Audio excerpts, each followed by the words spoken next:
लड़की शैतान के बच्चे के साथ पेट से थी। उनके जन्म से पहले खुद को मार देने की चिल्लाते हुए भीख मांग रही थी।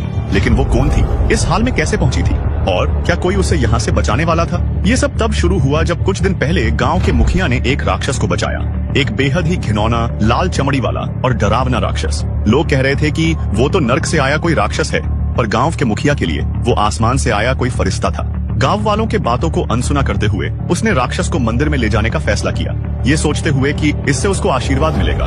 पर उसे अंदाजा तक नहीं था कि वो कितनी बड़ी गलती करने जा रहा है।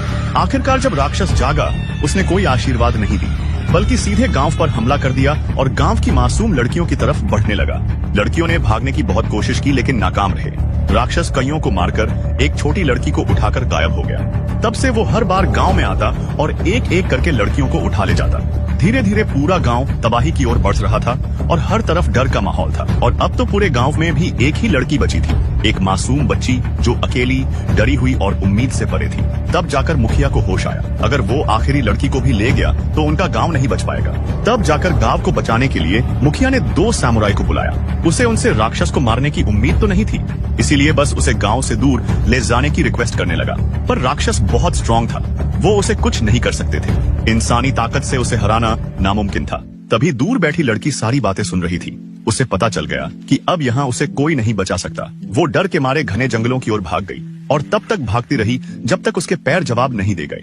जब उसने देखा तो वो एक सुंदर लाल फूल के मैदान में पहुंच गई थी। वो वही जमीन पर गिरकर रोने लगी। आंसू आंखों से बहने लगे और जमीन को पीटते हुए पूछने लगी कि आखिर भगवान ने उसे क्यों इस हाल में छोड़ दिया था। तभी अचानक उसके सामने एक सफेद भालू आया, विशाल और शांत, नदी के किनारे मछलियां पकड़ता हुआ। ये सब देखकर वो काफी घबरा गई। रेंगते हुए भागने की कोशिश करने लगी, लेकिन उसका बॉडी हिल भी नहीं पा रहा था। भालू धीरे धीरे उसकी ओर बढ़ने लगा, लेकिन हमला करने की बजाय बस उसकी आंखों में देखता रहा। उन आंखों में प्यार और समझ थी। उस पल में लड़की ने अपना पूरा दिल खोलकर भालू को सब कुछ बता दिया, जो कुछ भी अब तक गांव में हो रहा था। भालू चुपचाप सुनता रहा, समझा। धीरे से लड़की के गाल को चाटा, जैसे कह रहा हो चिंता मत कर, अब मैं आ गया हूँ, और जंगल में गायब हो गया। सफेद भालू ने अपना मन बना लिया था, अब वो राक्षस को खत्म कर देगा। उसने राक्षस की गंध का पीछा किया, जंगल में ढूंढते हुए आखिरकार उसके ठिकाने तक पहुंच गया। एक उजड़ा हुआ इलाका जहां पेड़ जलकर राख हो चुके थे और चारों तरफ मरे हुए जानवरों के बॉडी थे। उस जगह के बीच में एक अजीब सी स्ट्रक्चर भी थी, जैसे कोई स्पेसक्राफ्ट का टूटा हुआ पार्ट हो। क्या ये राक्षस पीके के गोले से आया था?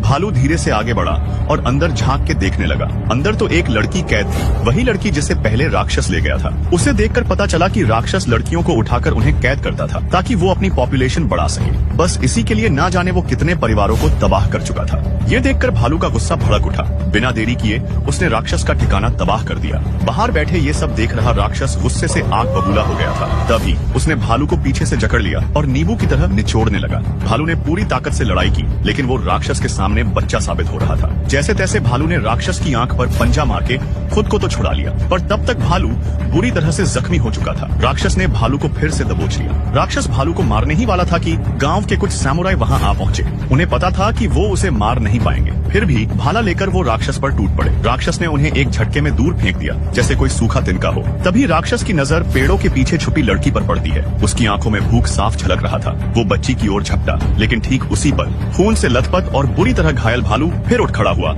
और राक्षस और लड़की के बीच खड़ा हो गया। उसने पूरी ताकत से राक्षस को पीछे धकेला, लेकिन फिर से उसे लात मारकर दूर फेंक दिया गया। लड़ाई भयानक थी, लेकिन भालू राक्षस के आगे कहीं टिक नहीं पा रहा था। तभी गांव से आए सामुराई तीर और गोलियां चलाने लगे, इस उम्मीद में कि शायद कुछ हो सके। लेकिन अफसोस, इससे बस उसका गुस्सा ही बढ़ा। गुस्से से पागल राक्षस ने एक एक करके सारे सामुराई का कचूबर बना दिया। ये सब देखकर भालू आखिरी बार उठा। अपनी सारी ताकत जुटाकर उसने राक्षस को जकड़ लिया और पूरी ताकत से गला घोंटने लगा। आखिरकार उसने राक्षस को मार डाला, लेकिन भालू भी जमीन पर गिर पड़ा। शायद वो भी अब बच नहीं पाएगा। लेकिन जहां तक भालू और राक्षस की बात थी, कोई नहीं जानता था कि वो कहां से आए थे। कोई कहता था कि वो कोई पहाड़ के देवता का अवतार था, तो कोई बदला लेने वाला आत्मा, पर कोई नहीं जानता था कि वो कौन और कहां से आया था। भालू ने उन्हें बचा लिया था और अब सब इसी में खुश थे।